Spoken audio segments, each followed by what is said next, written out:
Peace of mind for you and your family during your retirement years. That number again is 866-848-5699. Or you can request the guide online by visiting our website at LegalExchangeShow.com. That's LegalExchangeShow.com. The proceeding was paid for and the views expressed are solely those of Cushing & Dolan. Cushing & Dolan and or Armstrong Advisory may contact you offering legal or investment services. Cushing & Dolan and Armstrong Advisory do not endorse each other and are not affiliated. This is the Money Matters Radio Network. WBNW 1120 AM and W275CM FM. Concord, Boston. The Money Matters Radio Network. It happens all over Massachusetts. Can you tie my shoes? In every home and every community. Be careful on your bike. Learning can happen anytime, anywhere. We'll see you at practice this weekend. And no matter how learning takes place in your family's life, DESE is there as your partner. The Massachusetts Department of Elementary and Secondary Education. Never stop learning.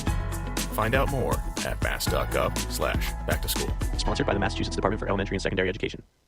This is Tucker Silva with the Financial Exchange Show, and I'm joined today by estate planning attorney Todd Lutzke, a partner with the law firm of Cushing & Dolan with a master's in taxation. And today we're talking about choosing beneficiaries for your IRA. Todd, what is the best way to deal with qualified retirement plan assets, and can they be transferred to these irrevocable Medicaid trusts? So this is a tough asset in general. When you're dealing with retirement plan assets, it's difficult from an estate planning standpoint or a Medicaid planning standpoint to deal with them. Why? Because they have both an income tax component and an estate tax component, right? They're taxable when you take them out, and when you die, they're subject to your estate tax. So the general way to do this would be, one, you can name the spouse as the beneficiary of the IRA, or you can name the kids the beneficiary of the IRA, or sometimes you can name the trust the beneficiary or the estate the beneficiary. But it all depends on the size of your estate, the size of the IRA. But the one thing you really can't do is you can't take the asset and transfer it to the irrevocable trust or revocable trust while you're living. Otherwise, it will create a income taxable event. So tough to plan for those in advance unless you name the estate the beneficiary. Educate yourself about the estate planning process. Request your free copy of Todd's brand new guide called Why Name Your Estate an IRA Beneficiary right now by calling 866-848-5699. That's 848-5699, or you can request a copy from their website, LegalExchangeShow.com. The proceeding was paid for and the views expressed are solely those of Cushing & Dolan. Cushing & Dolan and or Armstrong Advisory may contact you offering legal or investment services. Cushing and Armstrong do not endorse each other and are not affiliated.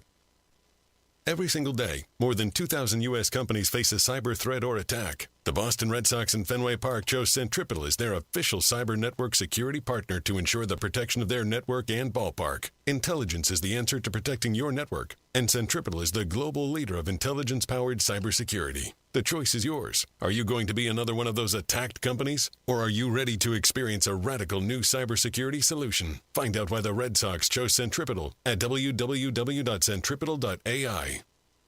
The Financial Exchange and Veterans Development Corporation are proud partners of the Disabled American Veterans Department of Massachusetts. The DAV provides thousands of hours of voluntary services at our VA medical centers and is the only DAV department in the country to lead a veterans housing initiative for single veterans and for those with families. These programs are critical to serving our veterans in their time of need. You can help our great American heroes by making a donation today. Please visit davma.org. That's davma.org. To fully maximize your Social Security benefits, it's important to understand how Social Security may affect your taxes. Hi, this is Mike Armstrong from the Armstrong Advisory Group, and when deciding to collect Social Security benefits, it's essential to consider how those benefits interact with your other income sources, your tax situation, and your long-term financial goals. As an example, if you have tax-free or after-tax options in retirement, you can structure your financial plan to manage your future tax burden. Collecting Social Security too early without careful planning could limit your ability flexibility to manage taxes later in life. Our new free guide is called Social Security and Taxes, and it unpacks these issues and more. Get your free copy today by calling 800-393-4001. That's 800-393-4001. The proceeding was paid for by Armstrong Advisory Group, a registered investment advisor. Nothing in the ad or in any Armstrong guide is specific financial, legal, or tax advice. Consult your own financial, tax, and estate planning advisors before making any investment decisions. Armstrong may contact you to offer investment advisory services. As a busy mom, my to-do list is full. While we can't add more hours to the day, we do have a great resource to help. Go Red for Women has information to help you and your family live a healthier life. Visit goredforwomen.org/momlife today.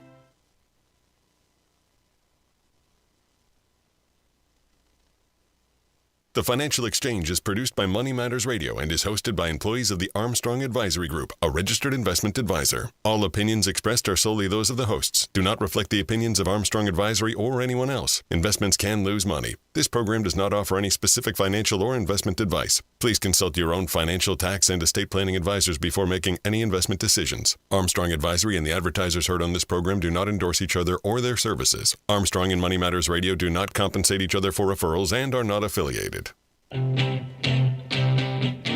This is the Financial Exchange with Chuck Zodda and Mike Armstrong. Your exclusive look at business and financial news affecting your day, your city, your world. Stay informed and up to date about economic and market trends, plus breaking business news every day. The Financial Exchange is a proud partner of the Disabled American Veterans Department of Massachusetts. Help us support our great American heroes by visiting DAV5K.Boston and making a donation today. The DAV 5K Boston is presented by Veterans Development Corporation. This is the Financial Exchange with Chuck Zodda and Mike Armstrong. It's Chuck, Mike, and Tucker with you today. We are broadcasting live from the Doubletree Hotel and Suites in Hyannis. Appreciate everyone who has joined us here today. We got a great crowd that is continuing to roll in, so hopefully we'll put on a, halfway decent show for you today. But we'll kick things off. High hopes there, Chuck. Listen, you always under-promise, over-deliver. Okay. That's the way you do it. Yep. And speaking of which, it's a great segue to what we saw from Tesla yesterday. They reported earnings after the bell, and what we saw was a quarter that was good. It wasn't great. It wasn't outstanding, but it was good. And when you've had a couple bad quarters in a row, sometimes a good one is all you need in order to get back on your feet as far as where the stock moves. So net income for the company up came in at $2.2 billion for the quarter. That's a 17% bump from the prior year.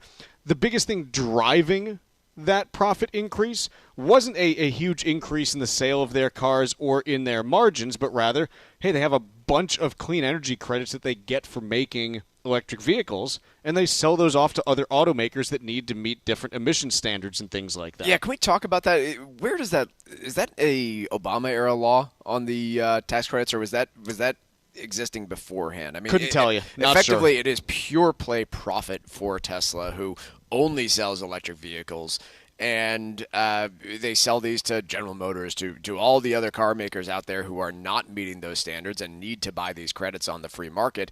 And they don't have to produce anything. They don't have to do anything to sell them. It is a massive profit driver for those businesses. So you saw this profit increase, and global deliveries, when you look at the actual vehicle numbers, up about 6% year over year. Mm-hmm. This comes on the back of two different quarters two quarters in a row where Tesla was seeing year over year declines in sales. So I think that when we look at this and try to make sense out of where Tesla's core business, that auto business is, I think the takeaway that I have at this point is, look, it's clearly a business that is not growing rapidly at this point as far as the number of vehicles they're selling, but it's unclear if there's any real direction up or down on a year-over-year basis. I think it's just kind of chopping based on where sales might fall quarter to quarter, and so there's at least some stability there is what I take from this quarter. It's not just, a straight rollover where things are starting to spiral downward for them. Yeah, it didn't knock the cover off the ball, but look, the profit margin, as you mentioned, up a good 3 percentage points from this time last year. Those energy tax credit, those green tax credits were a piece of it. They also saw a boost from their energy business, which I want to talk about a little bit. But clearly, Elon Musk still wants us all to think about this company as not a car company. Yeah, again, I think they're looking more and more like one, but he clearly wants everyone to focus on things like the robotaxi business, like the energy business, like all these artificial intelligence and robots. He wants us to focus on all these different pieces, and I don't know that there's anything about this quarter that would indicate that we should.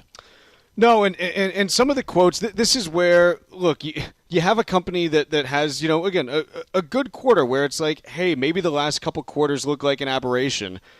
And then you get onto the conference call and you hear Elon say, well, all of the cars that we've shipped to this point are ready to go autonomous, and we're building 35,000 autonomous vehicles a day. And it's like, guys, can't we just say that you had a good quarter without saying that all of the cars that you're selling are autonomous? Like, can't we just do that? No, I actually don't know that he can. Because if he does, I don't think the stock's up 16, 17% today like it is. The stock's up, let me pull it open again here, but at last look, 16.5% on the day. Oh, yeah, it's cranking. Only bringing the stock to flat for the year. It was down about 16% going into this earnings report for the year, and now is flat for the year. But no, I don't know that he can. Or as a shareholder, you would want him to stop talking in this way, because if Tesla is just a car company that delivers nice vehicles at a pretty decent profit margin, then there's almost no way that they're worth $782 billion. It's just, as someone, look, we own my wife has a Tesla Model 3. I drive it occasionally. I actually drove it down here today just because I have my other car is a Subaru that I have a lease on, and I don't want to go over my mileage, and I had some reasons for driving it today. And so I said, look, she had one of those 3-month free trials of the full self-driving. Yeah. And on the way down, I said, look, perfect opportunity to what test a it. great opportunity to test it. You're going to drive through Boston over the bridge. I got all kinds of stuff that I'm going to see. Like, how is it going to do? And to be honest, for like 98 to 99% of it, it was absolutely fine. Driving itself. Yeah, you were sleeping most of the ride, from what I understand. I had the seat laying back. I was looking up at the sky through the moon. It was wonderful. Here's the thing. There were 2 instances where something very bad could have happened, and I had to take over. The first instance was I'm on the highway. I'm on 93 South. I'm in the second lane from the left. And I have the cruise control set at 72, 73 because, hey, I'm in a hurry to get things done. I got to get moving. Cars in front of me are going 65. The car decides, okay, I'm going to move to the left in order to pass. It decides to do this right as another car is coming up, ready to pass me. And I had to be like, no, you have to stay in the lane that you're in because it didn't pick that car up. The second one was as I'm on 93 South, as you tend to see on 93 South at any time of day, there is a point at which the traffic stops completely. Yes. And I'm kind of sitting there, I'm like, okay, it's going to stop, and then it does. And then the car starts again, and not realizing that, hey, the traffic in front of you is stopping again. And it basically slammed on the brakes so hard that if I didn't, and this is with plenty of space in front of me between me and the car in front, it slammed on the brakes hard enough that if I didn't take over and start moving again, the car behind me would have slammed into me. So I think your point would be that Elon Musk's statements about shipping a bunch of cars that are fully autonomous might be a bit disingenuous. My point is, yes, and look, it did some cool stuff. Like, hey, it's kind of cool when your car takes you off the highway and then into a parking lot. There's some impressive stuff. I'm not saying it's awful, but I'm saying if I had one drive of an hour and 20 minutes where I had to interrupt it twice, you can't ship a vehicle with no steering wheel next year. Yeah. I'm trying to balance the fact that, hey, I think they do some really amazing stuff, and this is a good quarter with... We have to move past, the hype stuff because I don't think that's where the meat is, and it's possible to still run a really, really good car company that is just where it is right now and doesn't have to make a fully autonomous vehicle next year. Other announcements during the call and during the quarter, they have now abandoned officially their plans for a $25,000 car. I don't know why it took them this long to announce. They announced this thing in 2018. Like, nobody's selling a $25,000 car, and even if you just said $25,000 in 2018 dollars, that brings you to like a $33,000 car in today's dollars. So there was no chance that this thing was ever going to get made. It's officially being killed by Elon Musk. I do wonder about they can't get there. Mike, no, it's not going to happen. If you look at the base price on a Toyota Corolla, again, nice car, but it's a Toyota Corolla. It's $22,000. Right. You're going to make an EV for $3,000 more than that?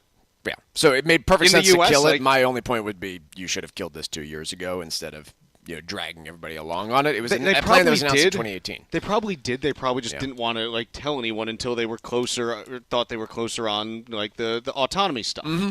So that's, again, I think that when you look at this quarter, it pushes back on the story from the last couple quarters, which was, hey, your sales are down year over year. Is this going to be a trend that spirals into a bigger problem? At least for one quarter, when you had positive sales growth of 6%, you say, no, like the company's showing some stability, and that's a good thing. The profits are in a good spot. Their operating margins, which had been compressing for the last 5 or 6 quarters now, they expanded from 7.6% a year earlier to 10.8%. So you look at this quarter overall, and you're like, yes, this is what you need to do. And I think if you can just see a few more of these, it's something where you say, okay, there's something that you can continue to build on, even in the face of additional competition that we were worried, might have been starting to eat into the business here. And so we'll see where this goes from here. But overall, good quarter. The reason the stock's up 16% is, hey, when you have a couple bad quarters in a row, all it takes is a good one in order to get things moving. And look, Elon also did say, hey, I think our sales are going to be up 20 to 30% next year. We'll have to see that because there isn't enough evidence to kind of get to that right now based on how sales have been trending for the last year or so. Yeah, I think the downside with his statements that he frequently makes is that it's tough to believe him when he tells you that it's 20 to 30% sales growth next year. But I will reiterate that he can't abandon these outsized promises, because if Tesla is merely a good luxury car maker with a 10% profit margin, then there's no way they're worth $800 billion, $700 billion. How much ever they're worth right now, they're not worth more than all the other automakers combined. And I know that's not the case today like it was in 2021, but that's why he has to make these statements, these probably unreasonable promises about the future. Let's take a quick break here. When we come back, we've got the latest on the Boeing strike. The Machinists voted on the latest proposal from the company. We'll tell you the results right after this. Business and financial news affecting the markets and your wallet. We've got it all straight from Wall Street, right here on the Financial Exchange Radio Network. Your business tip of the day is brought to you by SAB Solutions Incorporated, serving businesses with real-time inventory management. Visit them online at sabsolutionsma.com. Here's General Sales Manager Toby Burrell. One of the most exciting parts of my job is to evaluate a company's needs. We do a comprehensive analysis before we offer a specific plan. Recently, we were contacted by a billion-dollar global electrical contractor who had an urgent tracking issue that was affecting both incoming and outgoing products. We implemented a cloud-based stockroom tracking application that included mobile computers and that allowed the company's management's visibility into all available materials for their respective requirements. This solution was so successful that we have provided it to additional clients. Let SAB Solutions be your trusted advisor when it comes to managing your inventory. Clients have relied on their expertise for more than 15 years, and they can help you too. Visit sabsolutionsma.com for more information. That's sabsolutionsma.com. To fully maximize your Social Security benefits, it's important to understand how Social Security may affect your taxes. Hi, this is Mike Armstrong from the Armstrong Advisory Group, and when deciding to collect Social Security benefits, it's essential to consider how those benefits interact with your other income sources, your tax situation, and your long-term financial goals. As an example, if you have tax-free or after-tax options in retirement, you can structure your financial plan to manage your future tax burden. Collecting Social Security too early without careful planning could limit your ability ability to manage taxes later in life. Our new free guide is called Social Security and Taxes, and it unpacks these issues and more. Get your free copy today by calling 800-393-4001. That's 800-393-4001. The proceeding was paid for by Armstrong Advisory Group, a registered investment advisor. Nothing in the ad or in any Armstrong guide is specific financial, legal, or tax advice. Consult your own financial, tax, and estate planning advisors before making any investment decisions. Armstrong may contact you to offer investment advisory services. Spouses generally serve as the beneficiary to your IRA or life insurance policy. But naming your estate the beneficiary has quite a few benefits. Cushing & Dolan are experts in elder law, and they can help you protect your assets from probate and the nursing home. By naming your estate as a beneficiary, you can avoid the probate process, lessen the chance of creating any income tax issues on your RMDs, and enjoy enhanced estate tax reduction. Call Cushing & Dolan right now at 866-848-5699 and ask for their brand new guide called Why Name Your Estate an IRA Beneficiary. Learn about these benefits and others and provide peace of mind for you and your family during your retirement years. That number again is 866-848-5699. Or you can request the guide online by visiting our website at LegalExchangeShow.com. That's LegalExchangeShow.com. The proceeding was paid for and the views expressed are solely those of Cushing & Dolan. Cushing & Dolan and or Armstrong Advisory may contact you offering legal or investment services. Cushing & Dolan and Armstrong Advisory do not endorse each other and are not affiliated. Hey, listen, are you a 50-year-old person looking for term life insurance? Then you need to talk to Bob. Bob specializes in helping people find $1 million or more of term life insurance for a couple of $100 a month. Look, you need to know there's a price war in the term life insurance business, and you may be paying too much. Call Bob, and he'll shop and see how much money he can save you. Look, this could be the last term life insurance policy you ever have. Your rates are guaranteed for the next 20 years. That's right, guaranteed level rates for the next 20 years. And if you're a smoker or your health is not perfect, Bob has great rates for you too. So for $1 million of term life insurance coverage for a couple of $100 a month, call Bob right now. 800-965-7987. 800-965-7987. 800-965-7987. That's 800-965-7987. Paid for by Term Direct.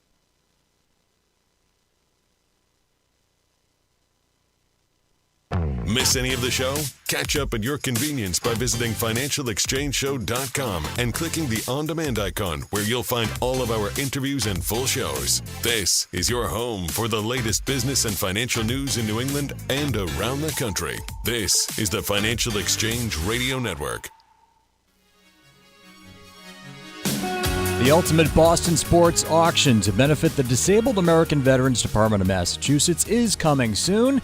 Your chance to see the world champion Celtics, the Bruins, the Red Sox, and the Patriots, plus autographed merch from Pedro Martinez, Kristaps Porzingis, Brandon Carlo, and much more. One massive auction, 4 incredible experiences, and all to benefit the Disabled American Veterans Department of Massachusetts. The auction begins November 4th at 11 a.m. That's Monday, November 4th at 11 a.m. Keep it here on the Financial Exchange and help support our great American heroes. Boeing earlier this week made a revised offer to their machinist union that is currently on strike. The union, prior to taking it to their membership, said, hey, this is an offer from Boeing, do with it what you will, not exactly a ringing endorsement of it. And the result here is that the machinist union voted 64% against this latest contract. That is better than the 95% against that the first contract offer ended up resulting in. So ultimately, this is something where they appear to be moving closer but aren't across the finish line yet. A reminder, this deal had a 35% wage increase over 4 years, a $7,000 signing bonus, and a number of other inclusions such as expanded health care benefits and 401k benefits as well. And that still was not enough to get this over the hump here. So ultimately, it looks like you're probably looking at somewhere in the ballpark of, I would say, like a 40 to 44% wage increase is probably where you're going to have to be in order to get this done. And look, the piece that makes this tough then for Boeing is when you go and develop the 737 MAX, which started in probably 2010, 2011 before it was released in 2016. And again, that's a quick timeline because you're coming from an existing airplane, not a clean sheet design. You build out and you say, okay, we're going to make this plane for the next 30 years, and here's what we expect our cost to be over that time. Nowhere in there do you build in a 40% increase in your labor costs over a 4-year period. And so I think that when you look at this, ultimately it means, hey, Boeing is going to have to charge more for those airplanes in order to be, profitable the way they and their shareholders want them to be. That means that Southwest and United and whoever else buys these jets from Boeing is going to say, okay, we're paying more for these jets. We have to raise airfares in order to deal with this. On top of, by the way, think about every airline and the union negotiations that they just went through in terms of, their, what do we have, like a number of different pilots unions that saw like 50% raises over 3-4-year contracts. So this is all pointing towards something that is going to filter into the air travel system over the next decade or so, and probably, have some costs that end up pushing forward on that side in order for these companies to be as profitable as they want to be. I know there's probably a lot of folks scratching their heads, like 35% pay bump, $7,000 ratification bonus, 401k contributions. From the union's perspective on all this, it was only a decade ago, 10 years ago, that under threat of moving production to South Carolina and basically killing a bunch of jobs, the union said, fine, we'll get rid of our pension. That was in 2014. So there are many of those union members still at Boeing who had pensions. They were frozen for all new employees, or eliminated for all new employees, frozen for the existing ones. And you can imagine, as that union member who was really pushed into a corner a decade ago by saying, hey, if you don't move on this, we're going to just make the next, the 787X? 777X. 777X, which, by the way, they've never built a single one of, was going to be done in South Carolina. They said, okay, fine, we'll give in and get rid of these pensions. And now, look, you say what you want about the state of Boeing. They lost $6 billion in the most recent quarter. Say what you want about the union. But, yeah, usually you want to go the other direction, make money. From the union's perspective here, nobody's going to let you shift production of an airplane after all of these quality control issues to South Carolina, and you have all the leverage in the world. So, the same way that Boeing stuck it to you a decade ago, the role is reversed a little bit here. They have no leverage to, threaten to move these jobs. I don't think. I could be wrong about that, but I don't think there's much in the way of leverage there. I don't think there's a realistic threat that they can move any jobs to South Carolina. So how come? I would think that the amount of time required for their regulators to approve such a move, such a production change, after the amount of scrutiny they've received over the last few years, it may still be possible, but probably not what Boeing wants to do right now. No, but airplane manufacturers operate on really long timelines. Mm-hmm. It's something where they wouldn't be saying, hey, we're going to move this production next year, but maybe 10 years from now. Sure. And that still makes a huge difference in the overall framework of how the company can operate there. Piece in the Wall Street Journal that interviewed a couple Boeing employees about, hey, how'd you vote on the deal and why'd you vote that way? I'll quote here, Boeing employee Vaughn Johnson voted against the deal, though he said it was a marked improvement from the first offer. Quote, it's a real offer from the company, the first real offer from the company. He said that the wage increase sounds good, but if you factor in buying power, it still seems like we haven't gotten a real raise. So it's something where part of this also stems from the fact that, look, Boeing's, the factories that are striking right now, they're right around Seattle, Washington. It's not a low cost of living area. Sure. And so the average Boeing machinist makes $75,000 under that contract, but you're talking about one of the 3 most expensive areas to live in, probably 4 most expensive areas to live in the country. And so, yeah, you can understand why they're pushing for more, especially because, as you noted, Mike, hey, the last couple negotiations haven't really gone their way. And so if they do have some leverage now, they're rightly saying, yeah, like this is our chance to actually get something because we've kind of been the loser of the last couple negotiations, I think. Quick break here. When we come back, we've got Wall Street Watch right after this. Like us on Facebook and follow us on Twitter @TFE Show. Breaking business news is always first, right here on the Financial Exchange Radio Network. Let's talk LDL. AKA bad cholesterol. The higher your LDL cholesterol, the higher your risk of a heart attack or stroke. Your health matters. Know your number. Talk to your doctor and get your cholesterol checked. And learn how to help lower your LDL bad cholesterol. Because your health is in your hands. Find out more at heart.org/LDL.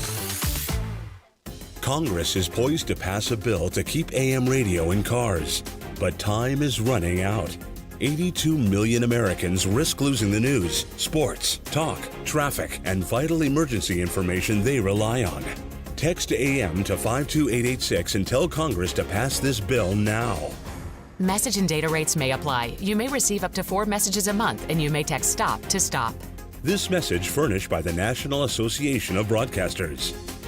Naming your estate the beneficiary of an IRA or life insurance policy can offer significant benefits to your overall planning. Cushing & Dolan's new monthly guide will help you understand why beneficiary designations are a critically important part of your estate plan, especially if you want your assets to be distributed efficiently and protected from probate or the nursing home. They can also reduce the possibility of creating any income tax issues on your required minimum distributions. Call Cushing & Dolan right now at 866-848-5699 and ask for their new guide called Why Name Your Estate an IRA Beneficiary. There's nothing more important than protecting your assets and providing lifelong comfort for your family. Call today at 866-848-5699. That number again is 866-848-5699. Or you can request the guide online at LegalExchangeShow.com. The proceeding was paid for and the views expressed are solely those of Cushing & Dolan. Cushing & Dolan and or Armstrong Advisory may contact you offering legal or investment services. Cushing & Dolan and Armstrong Advisory do not endorse each other and are not affiliated.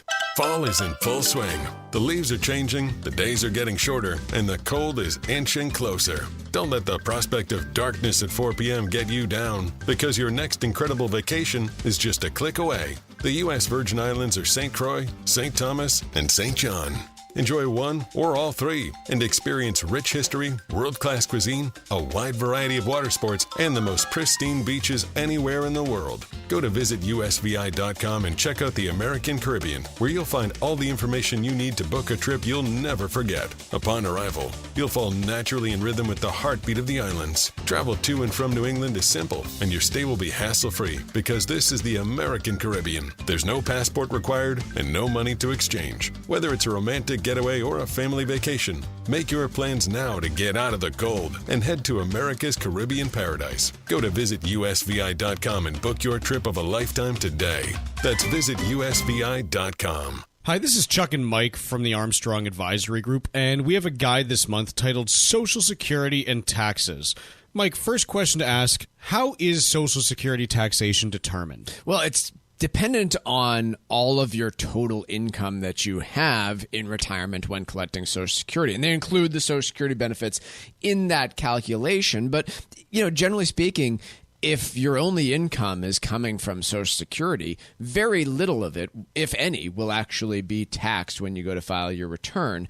On the other hand, if you have RMDs, maybe you're still working, you have capital gains, then it's possible that up to 85% could be taxed of your Social Security benefit by the federal government. And in terms of the tax rate that you would pay on that portion that is taxed, how does that work? Yeah, pretty simply, it's going to knock up against your regular brackets. And so, we have the graduated income tax brackets, and you'll include that in the calculation of your adjusted gross income. Obviously, speak with a tax professional in regard to all of that. But then there's on the state level a bunch of differences too, because some states include Social Security income in taxation, others do not. Some include IRA distributions or pension distributions, others do not in their calculations. And so it gets more granular when you get to the state-to-state level, other than those few states that don't have any income tax. Our guide this month is titled Social Security and Taxes, and the way to request it is by calling 800-393-4001. There's a whole bunch of this information in there and more that we didn't discuss. Again, this guide is titled Social Security and Taxes, and the number to call to request it is 800-393-4001. 4001. The proceeding was paid for by Armstrong Advisory Group, a registered investment advisor. Nothing in the ad or in any Armstrong guide is specific financial, legal, or tax advice. Consult your own financial, tax, and estate planning advisors before making any investment decisions. Armstrong may contact you to offer investment advisory services.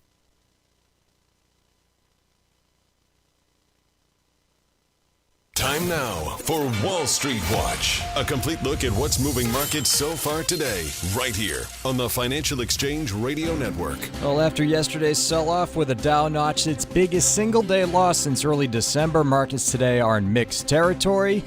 Right now, the Dow is off by only 76 points. S&P 500 is up just over 0.25% or 16 points. And the NASDAQ is up by 0.2% or 113 points. Russell 2000 is also up by over 0.25%. 10-year Treasury down by 2 basis points at 4.22%. And crude oil edging higher, trading at $70.83 a barrel. Tesla impressed with their third quarter results, sending that stock up by 16%.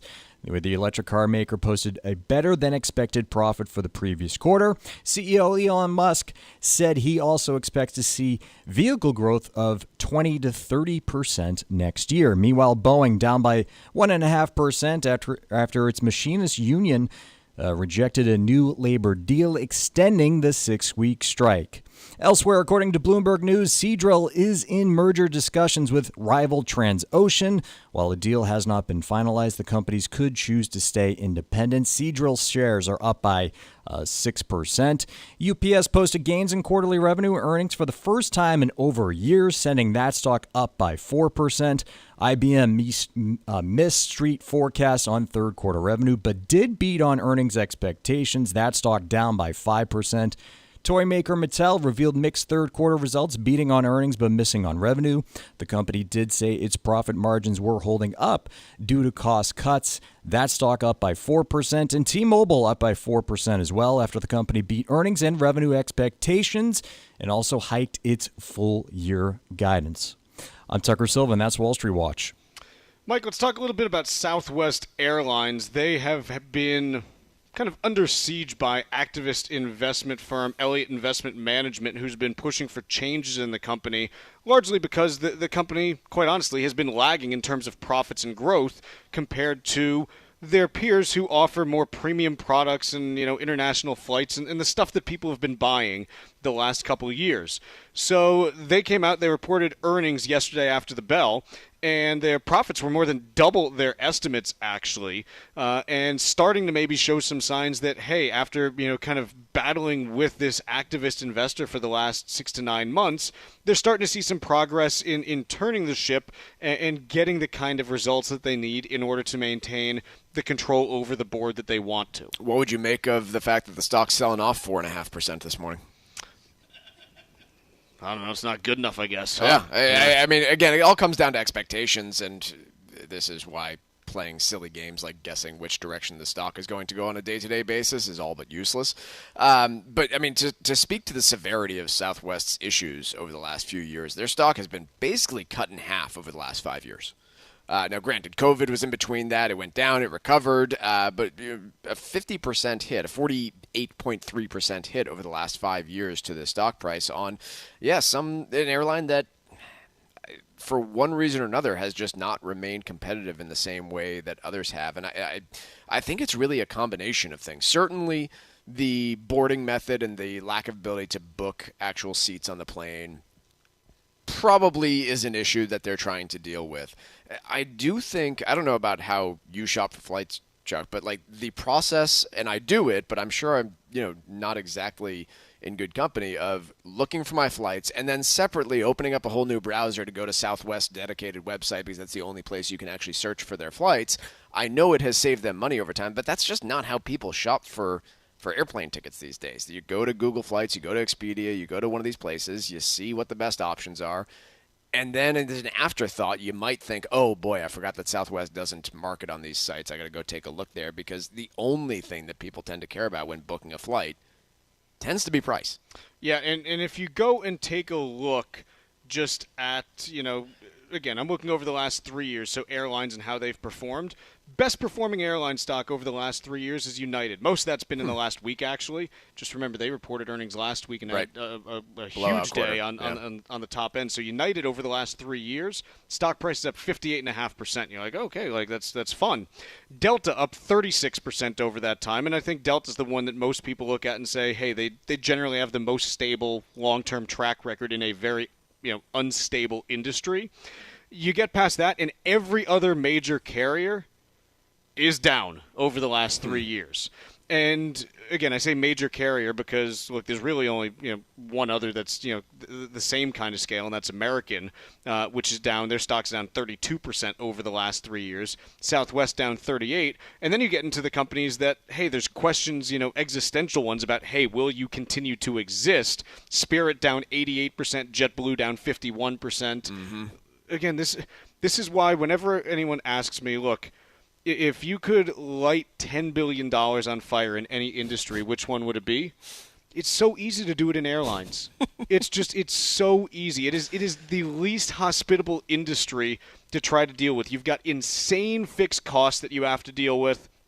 You've got union negotiations that are constantly, eating into profits whenever they do come up. You are so dependent on the business cycle. And even in good business cycles, I mean, Mike, if you take a look right now at what we're seeing in terms of TSA throughput and the numbers that are going through TSA checkpoints on a daily basis, I mean, you're still at least 1 or 2 days a week flirting with 3 million passengers a day going through. Which is well above pre-COVID levels. Yeah, I mean, but you talk about where you were in like 2019, 2018, and you were peaking at like 2.4, 2.5 million. You're running 10 to 15% above that. And half these companies are like, losing money. We're not really sure how we're going to be able to survive. Yeah, as part of that, Southwest said last month they're going to end nearly a third of their flights through Atlanta. That's starting in April of next year. As many as 200 flight attendant jobs, 140 pilot positions will be, quote, affected by that change. That sounds like laid off, but maybe it's just fewer routes and fewer hours. Is the lesson here that all airlines just need to look exactly alike?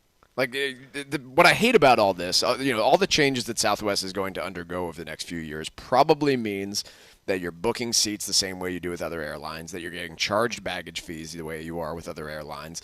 I don't know with certainty that it's going that way, but it's certain. Commentary from management seems to be indicating that that's the direction it's going.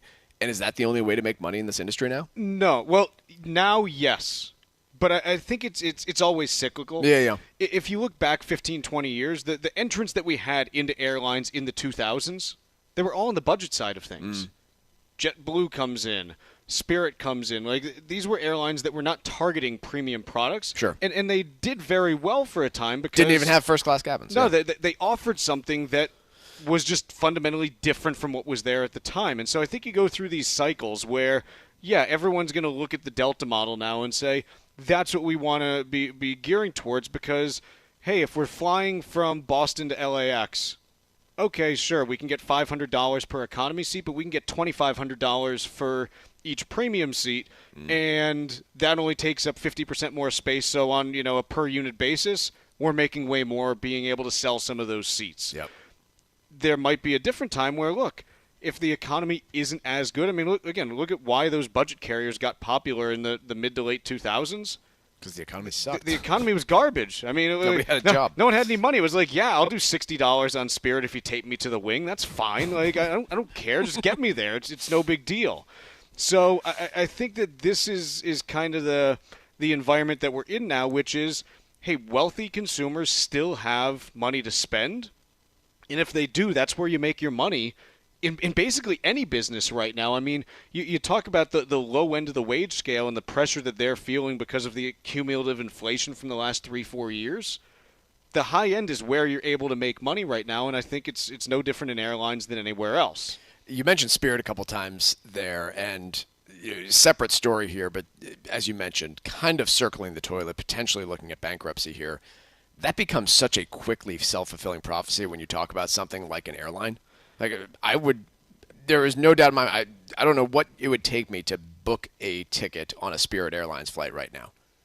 I've flown them plenty of times. I've looked at them and been like, hey, this is the value carrier. I've got 3 kids. I'm going to fly Spirit. And let's be honest, they're not as bad as everyone makes them out to be. Sure. They are not, so long as you don't have the big problem you have with the Spirit is if your flight gets canceled, it's like, okay, great, we'll get you there in 3.5 weeks the next time we're going to fly to that place. The expectation, if it gets there on time, then it's fine. It's just, with Delta, if your flight gets canceled, you're fine. You get there, an hour and a half later. On Spirit, it's just not possible. But the problem with Spirit, like, I was actually looking at them for school vacation week, and they were the cheapest option out there by like 30%. But will they be? But nobody's going to book that seat. Here's the thing. Will they fly the route? I don't know. Here's the thing. Airlines typically don't just close. No, they usually go through a reorganization. Again, those have been with the larger ones, or at least I guess they weren't even larger back then, because like you talk about all of the airline bankruptcies in the early 2000s, sure, which was the last major wave of them. And remember, even though you had Delta, United, all the majors, Delta, United, and American, all declared bankruptcy in like a 3-year period. But that was also a time where, hey, you still had Northwest, you still had U.S. Air. It was before that wave of consolidation in 2008 through 2012 that really got us to 3 major carriers plus Southwest. And so, yeah, it could be messier this time. Maybe you don't just go through a reorg. Maybe you go through, liquidation, in which case, hey, you might not have a seat on the plane, but maybe you own the plane if you're a creditor. Yeah, so you could fly yourself. Sound pretty low on that credit scale would be my guess. Let's take a quick break here. When we come back, we're going to talk about gate lice. Yeah, that's right, gate lice, and what they are when we return. Find daily interviews and full shows of the Financial Exchange on our YouTube page. Get caught up on anything and everything you might have missed. This is the Financial Exchange Radio Network.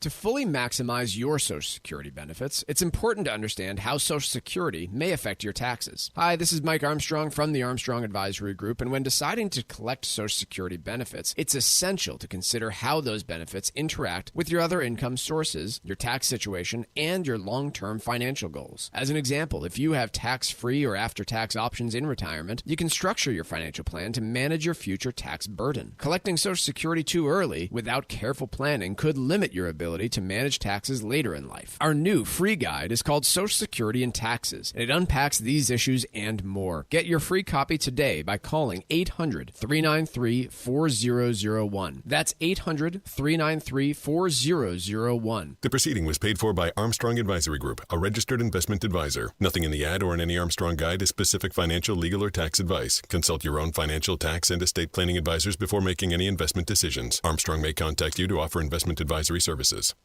Spouses generally serve as the beneficiary to your IRA or life insurance policy, but naming your estate the beneficiary has quite a few benefits. Cushing & Dolan are experts in elder law, and they can help you protect your assets from probate and the nursing home. By naming your estate as a beneficiary, you can avoid the probate process, lessen the chance of creating any income tax issues on your RMDs, and enjoy enhanced estate tax reduction. Call Cushing & Dolan right now at 866-848-5699 and ask for their brand new guide called Why Name Your Estate an IRA Beneficiary. Learn about these benefits and others and provide peace of mind for you and your family during your retirement years. That number again is 866-848-5699. Or you can request the guide online by visiting our website at LegalExchangeShow.com. That's LegalExchangeShow.com. The proceeding was paid for and the views expressed are solely those of Cushing & Dolan. Cushing & Dolan and or Armstrong Advisory may contact you offering legal or investment services. Cushing & Dolan and Armstrong Advisory do not endorse each other and are not affiliated. Fall is in full swing. The leaves are changing, the days are getting shorter, and the cold is inching closer. Don't let the prospect of darkness at 4 p.m. get you down, because your next incredible vacation is just a click away. The U.S. Virgin Islands are St. Croix, St. Thomas, and St. John.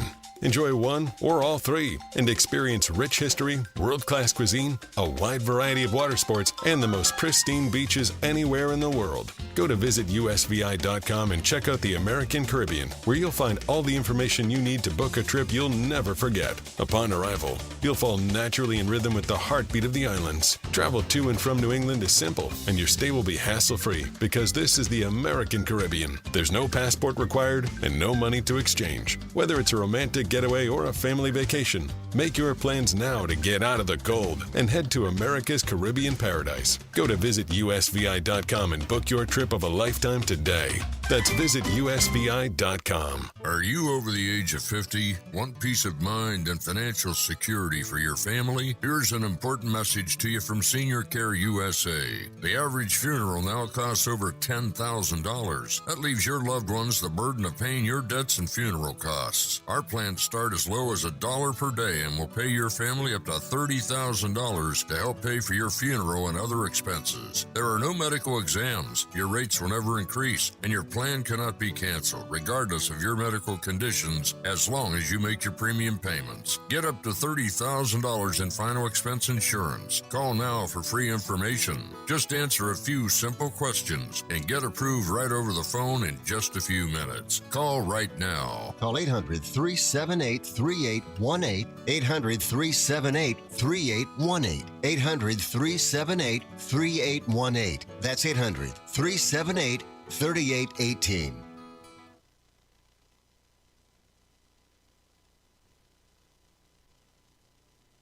Text us 617-362-1385 with your comments and questions about today's show. This is the Financial Exchange Radio Network.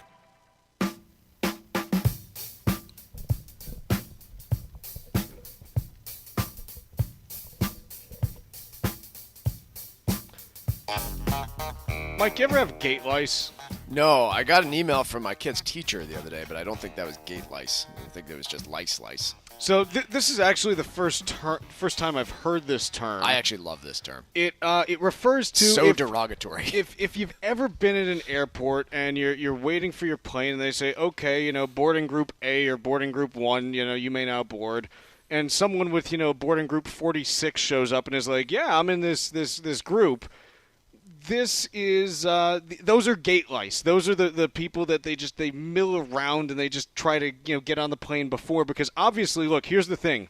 If you get on the plane before everyone else, you get to your destination first, clearly. I mean, that's how it works, is like you get there before people. So I think the real reason the reason that people are annoyed, but part of the reason they do it is because those overhead luggage containers fill up so fast that you end up having to gate check your bag and then go down to the luggage carousel if you don't get on the plane early enough. So I think there is an actual legitimate reason that people are doing this more these days, but I agree it's very frustrating. It's not a legitimate reason that you have to go to the baggage claim. Trust me, I hear you. Nothing bothers me more than, I love that we have this term now, gate lice. But yeah, American is testing out a new method of dealing with their gate lice. I'm in favor of it. I wish it involved a little bit more public shaming than it does. I do too. It's pretty good step. So what they're going to be doing now is when you are boarding the plane,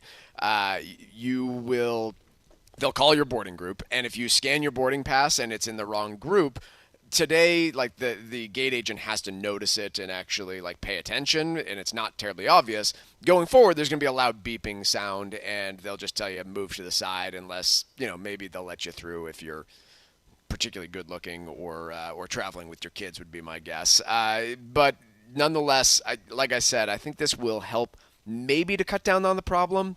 Although I don't think it's going to do anything to prevent do we have a separate term for all the people that do wait for their group but just stand right in front of you and don't let you through and, clog up the area? Yeah, those are the gate sheep. The gate sheep, okay. Yeah. So I don't think it's going to necessarily solve that problem, but I like this step. I think it's a step in the right direction for American. A little more humiliation would be good, as you mentioned. Yeah, I think instead of an audible beep, just a loud, you are in the wrong group. Step aside would be nice. I'd like that.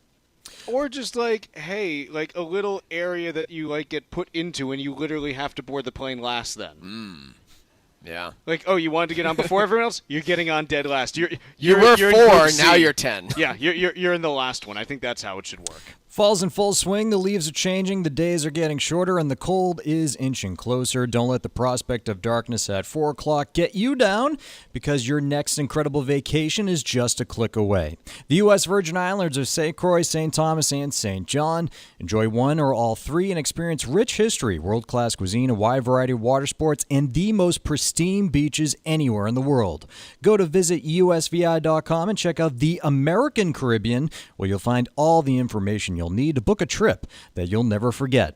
Upon arrival, you'll fall naturally in rhythm with the heartbeat of the islands. Travel to and from New England is simple, and your stay will be hassle-free because this is the American Caribbean. There's no passport required and no money to exchange. Whether it's a romantic getaway or a family vacation, make your plans now to get out of the cold and head to America's Caribbean paradise. Go to visitusvi.com and book your trip of a lifetime today. That's visitusvi.com. Mike, I want to talk about the MBTA a little bit. Actually, sorry, I'm kind of going off pivot. I'm going off track here a little bit, but we've been really critical of the MBTA over our entire lifetimes, and it's been for good reason. It's been kind of a mess for, quite honestly, it's really only been a mess for the last 25 years. It actually got squared away pretty decently in the 80s before the 90s just kind of let it rot, and it just has kind of gone from there. But in particular, the last couple of years with, all of the slow zones and, trains coming off the track and trains on fire and people jumping into the water and stuff like that, it's been bad. My wife was commuting back on the commuter rail part of the MBTA, and her funny experience was the conductor getting on the line and saying, "We're not being told why, but we get to go 10 miles an hour for the next 10 miles, so you will be very late. Sorry."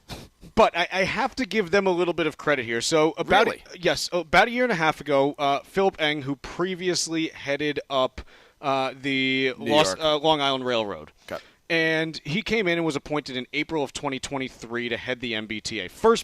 He is the first person to head the agency in 20 years with prior experience heading a transit agency. So that tells you something about where we've been. At the time that he came on board, the MBTA system, the subways in Boston, had 228 different slow zones. Okay. 228, and they said, hey, we're going to roll out this period of rolling blackouts on lines and things like that. Yeah, they closed the Orange Line for, a month? Yes, it was just ridiculous. In the last year, so on October 22nd of last year, there were those 228 slow zones. Today, there are only 18 left. Wow. And I give them credit because previously, they've announced, we're going to try to tackle these, and it made no difference. Right.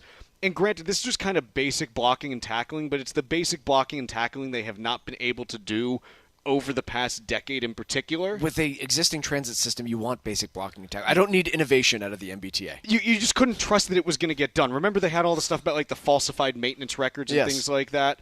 So there's been some basic competence that's been restored. The key for Eng is now going to be, look, he's 63 years old. He's not going to be around forever. How do you build the culture in the next 5 to 7 years so that when he leaves, you have continued pushes to improve the system and build it out the way that it needs to be built? But I just thought, look, we rip on the MBTA so much. Yeah, we're going to give them some credit. It's good to know when they're actually doing some good things. Let's take a quick break here. We got Hour 2 coming up in just a little bit.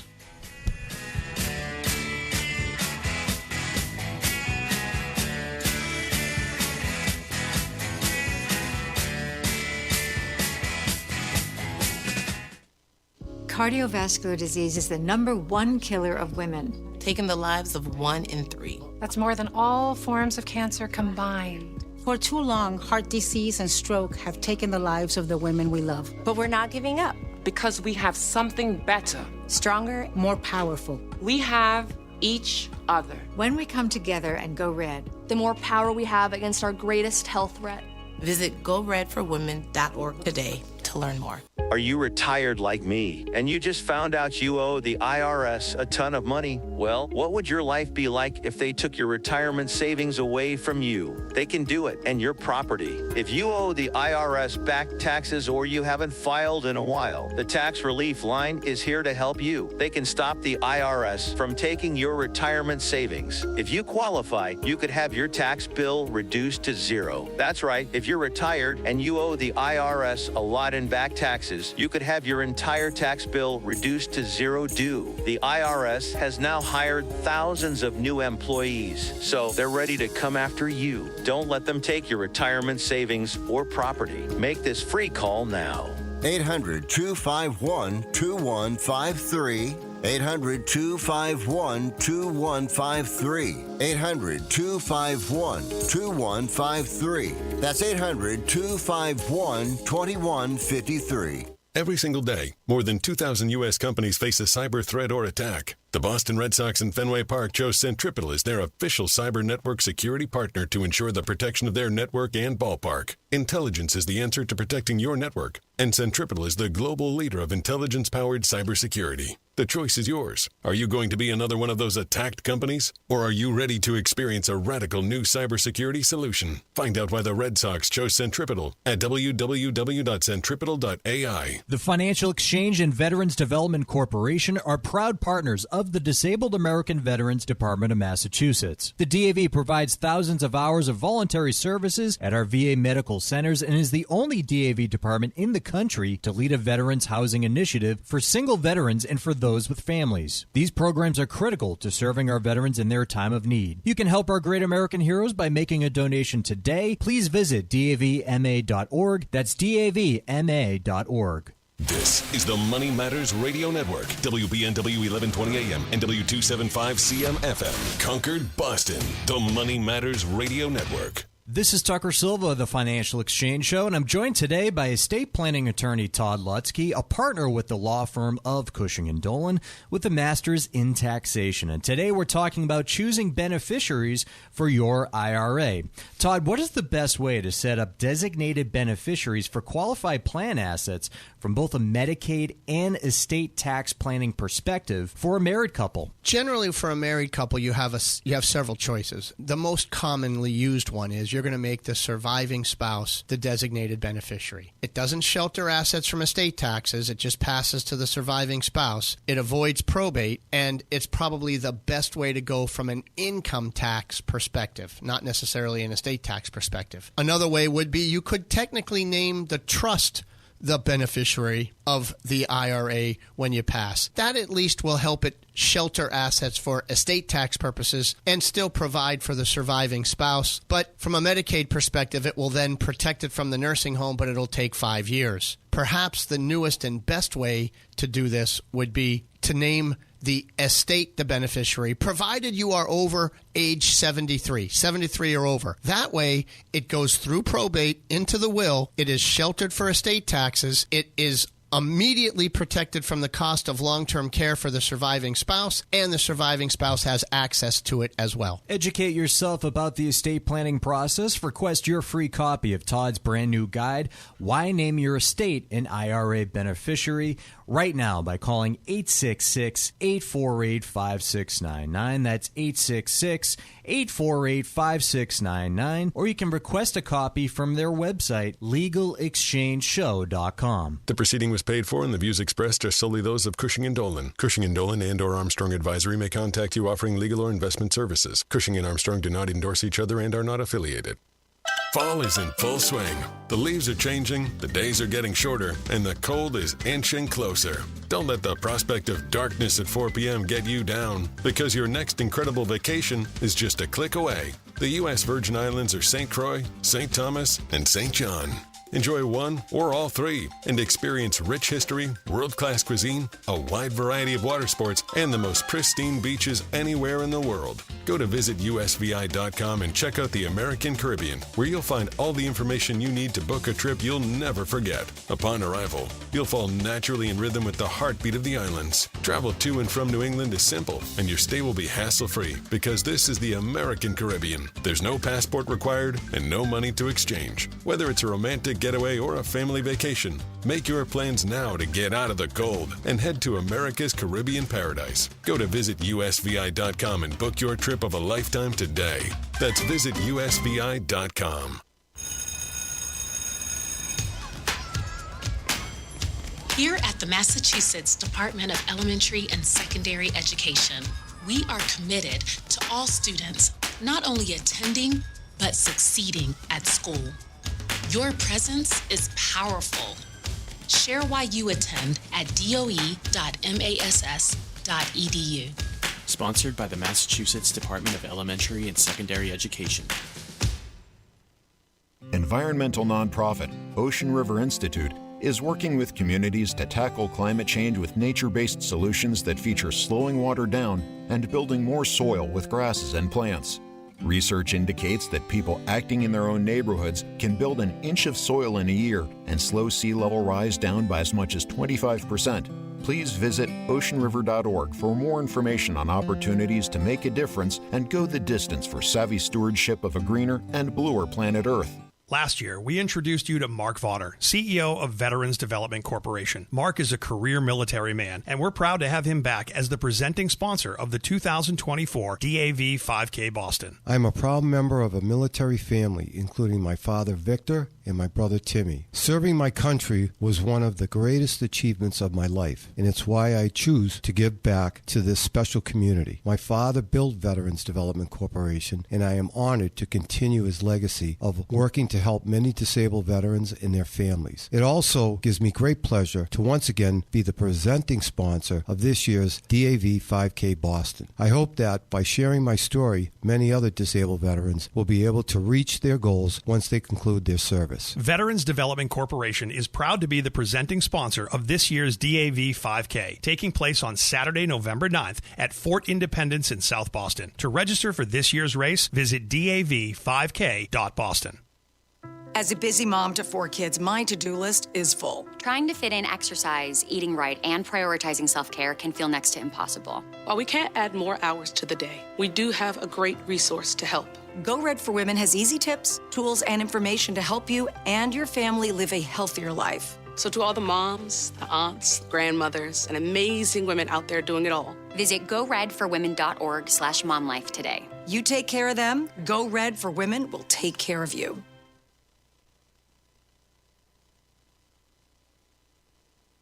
The Financial Exchange is produced by Money Matters Radio and is hosted by employees of the Armstrong Advisory Group, a registered investment advisor. All opinions expressed are solely those of the hosts, do not reflect the opinions of Armstrong Advisory or anyone else. Investments can lose money. This program does not offer any specific financial or investment advice. Please consult your own financial, tax, and estate planning advisors before making any investment decisions. Armstrong Advisory and the advertisers heard on this program do not endorse each other or their services. Armstrong and Money Matters Radio do not compensate each other for referrals and are not affiliated.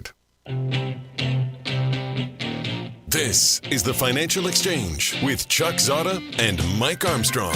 Your exclusive look at business and financial news affecting your day, your city, your world. Stay informed and up to date about economic and market trends, plus breaking business news every day. The Financial Exchange is a proud partner of the Disabled American Veterans Department of Massachusetts. Help us support our great American heroes by visiting dav5k.boston and making a donation today.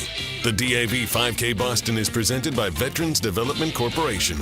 This is the Financial Exchange with Chuck Zodda and Mike Armstrong. Chuck, Mike, and Tucker with you here. We are broadcasting live from the Doubletree Hotel and Suites in Hyannis. There's a stampede running through the room now. There is. It's just fantastic. No, we've got a great crowd here. We're having a great time talking to everyone and meeting everyone here. So big thanks to everyone who has come out today. We really appreciate it, and I hope you're having as much fun as we are. The stock market, not really having any fun. It's just kind of sitting there doing nothing. The Dow's off 157 points. The S&P's up 5. The Nasdaq's up 83. So it's just kind of hanging out, just kind of chilling for the day after a down day yesterday. 10-year U.S. Treasury is down 4.5 basis points to 4.196%. So continuing just to flutter in that 4.2 to 4.25 range. We've got oil today, West Texas Intermediate down 57 cents a barrel to $70.20 a barrel. The AAA national average for gas prices, when we look at the trend that we've been on over really the last couple weeks now. Remember, we were stuck in that $3.20 range for, I don't know, it seemed like about a month or so. And when we look at where things are moving on that front now, we're down another half cent overnight to $3.15 even nationally. So continuing to see gas prices sliding a little bit with oil hanging out in the low 70s. And then gold today, is up $15 an ounce to $27.44.40.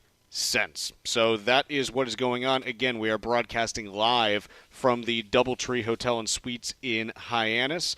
And again, big thank you to everyone who has turned out to see us so far today. I have one other data point, not market-related, but data-related. It is a Thursday, so we got our jobless claims numbers, as we do every single week. And we've talked about these at length, but there was a concern about potential uptick in unemployment back in July of this year. Data came out in August, and then we get these weekly data points of, hey, how many people filed for unemployment? It's where you see those upticks first, and we are continuing to just not see it. Week ending October 19th, the advanced figure for seasonally adjusted jobless claims came in at 227,000, which was a decrease of 15,000 from the previous week's revised up level.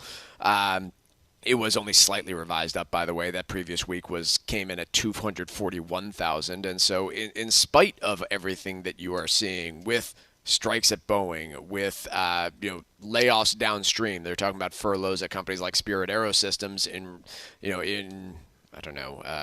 correspondence with the fact that they're not making any jets over at Boeing. In spite of the hurricane slamming parts of the Southeast, you are just continuing to not see much of anything that I would deem concerning in the labor market at the moment. You big Mean Girls fan? Mean Girls? Yeah. Huge Tina Fey fan, so. Yeah. It's there's the whole thing in Mean Girls, stop trying to make fetch happen. You've basically got unemployment claims saying stop trying to make recession happen. Yeah. Like that's kind of what they're saying. It's just there's no there, and we've been looking for it for a while, and it's just not showing up right now. And it doesn't mean it won't. It's just if you're trying to make a compelling case that we are heading for a recession right now, you don't have a lot of compelling evidence. It's just really, really, really, really, really hard to have a recession if unemployment is not rising and if you're not losing jobs. You really think so? Really. Let's talk a little bit about, Mike, about 10 days from now, 12 days, I don't know, it's however many days from now, there is a small election happening in the United States. And for some reason, it's got market participants all kinds of nervous. You've got all kinds of hedging that is basically showing up very clearly in the data right around Election Day. Like everyone is expecting something crazy to happen that's just going to be absolutely wild.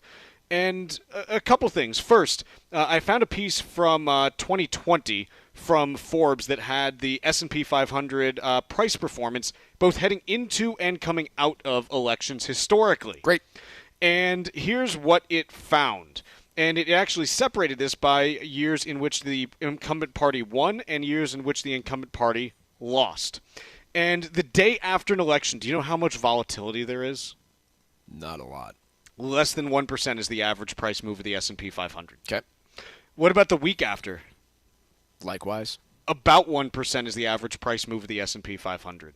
What about in the year after? Like, hey, maybe it doesn't show up right away. 5. The average performance if the incumbent party loses is typically up about 3%. If the incumbent party wins, up about 6%. Again, I'm not saying that this will happen. I'm just saying historically. So I know everyone gets all like verklempt. Yeah, like everyone gets all uptight about the election and everything. As well, they should. No. Hold on. Yes, they should. But it doesn't have anything to do with the stock market. No, I'm going to even make the point, no, you shouldn't. Okay? Okay. And I'm going to make this point because ultimately, haven't we been through like 800 elections now where it's like, oh, this is the last election we're going to have. This is the most important one ever. They can't all be the most important one ever. That means that we're growing in importance every year, and I'm sorry, but we're just not that important. Like, it just can't always be more important than the last one. I am right there with you, Chuck. So I do actually think we all just need to chill out a little bit. We all just got to chill out a little bit because, look, I know a lot of different people. Some of them really, really like Democrats. Some of them really like Republicans. Some of them don't like any of them. Some of them are like, get all these people away from me.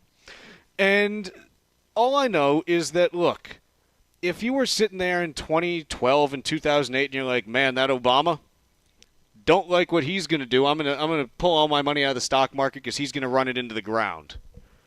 Well, let me tell you, the market did pretty well under Obama. Second best performance to Reagan ever. Fantastic. And then I know a bunch of people back in 2016 who said, that Trump, he's going to end the world as we know it. It's going to be awful. I'm going to pull everything out. And lo and behold, we're still here. And then I know a bunch of people who back in 2020, just 4 short years ago, said, oh, that Biden, no, like it's going to be even worse under him. S&P 500 is at all-time highs last week. And it's not to say that you have to like everything that every party does. It's not to say that you have to agree with, like, the beauty of America is that we don't have to agree with each other. It's like, I can say this on the air, and the Communist Party doesn't descend from above and pull me out and say, no, you can't say that. Like, this is what's great about being here. But ultimately, the point that I'm trying to make is not that stocks always go up, because I know that that's what it sounded like when I said, hey, after all these elections, like, things were fine. But it's much more that, hey, regardless of your personal feelings about any particular candidate, party, or anything else, you got to remember that investing based on your emotions is just a horrible way to invest.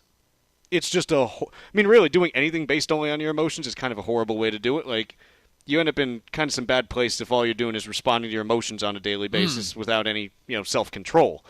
So I think where I continue to land is, look, it's not to say that you're going to have, no movement after the election. Each party has, specific industries and sectors that they want to support and specific constituents that they want to, provide tax cuts for, spending for. Like, I'm not saying that stuff doesn't happen. But let's just contextualize this a little bit, because I talk to so many people that are so concerned about, hey, like, this election is going to be what moves markets. And quite honestly, usually when everyone's looking at something and there's so much fear that's already in markets, it's kind of tough for that to be the thing that actually moves them. I would just, we're sitting in front of some, I'm bad at estimating, 30 people. Raise your hand if you know who's going to be the president next. Raise your hand if you know who's going to win the Senate. The House? The Senate's actually kind of predictable, quite honestly. Let's say you knew all of those three things. You had that crystal ball. You were right. You had it all, and you knew who was going to win, which, by the way, that could make you a lot of money. There's a lot of betting sites that'll, you can make some money on this. You can get dollars for 50% off on basically everything. Tell me what's going to happen to the S&P 500 based on all that. I don't know. Nobody does. Again, elections have consequences. They are very important for a lot of different reasons. What the stock market's going to do based on them is just not one of those reasons. It's true. That's where I land on it. It's true. I had fun with that. Plenty of stuff to get nervous and worry about. How the stock market reacts to the next election is just probably not one of them. Let's take a quick break, and then after we come back, we'll do a little bit of trivia, and then we'll get all nervous about inflation again. Cool. I think that'll be really fun. Great. We'll do that when we return. Find daily interviews and full shows of the Financial Exchange on our YouTube page. Like us on YouTube and get caught up on anything and everything you might have missed. This is the Financial Exchange Radio Network. Fall is in full swing.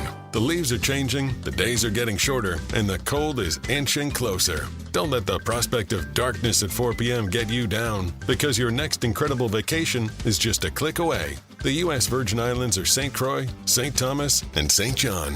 Enjoy one or all three and experience rich history, world-class cuisine, a wide variety of water sports, and the most pristine beaches anywhere in the world. Go to visitusvi.com and check out the American Caribbean, where you'll find all the information you need to book a trip you'll never forget. Upon arrival, you'll fall naturally in rhythm with the heartbeat of the islands. Travel to and from New England is simple, and your stay will be hassle-free, because this is the American Caribbean. There's no passport required and no money to exchange. Whether it's a romantic getaway or a family vacation, make your plans now to get out of the cold and head to America's Caribbean paradise. Go to visitusvi.com and book your trip of a lifetime today. That's visitusvi.com.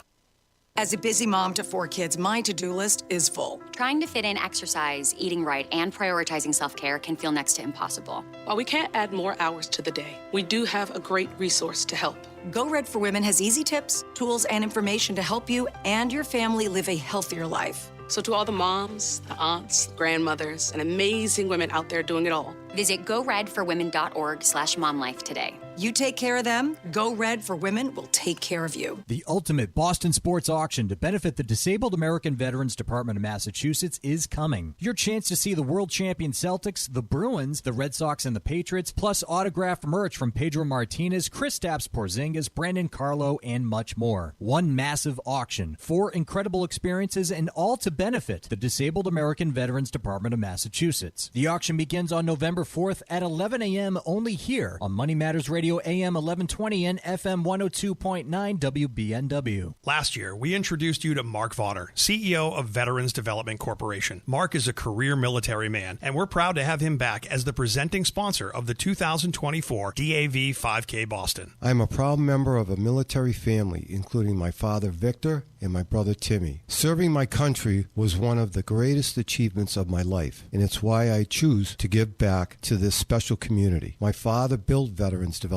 Corporation, and I am honored to continue his legacy of working to help many disabled veterans and their families. It also gives me great pleasure to once again be the presenting sponsor of this year's DAV 5K Boston. I hope that by sharing my story, many other disabled veterans will be able to reach their goals once they conclude their service. Veterans Development Corporation is proud to be the presenting sponsor of this year's DAV 5K, taking place on Saturday, November 9th at Fort Independence in South Boston. To register for this year's race, visit dav5k.boston. Spouses generally serve as the beneficiary to your IRA or life insurance policy. But naming your estate the beneficiary has quite a few benefits. Cushing & Dolan are experts in elder law, and they can help you protect your assets from probate and the nursing home. By naming your estate as a beneficiary, you can avoid the probate process, lessen the chance of creating any income tax issues on your RMDs, and enjoy enhanced estate tax reduction. Call Cushing & Dolan right now at 866-848-5699 and ask for their brand new guide called Why Name Your Estate an IRA Beneficiary.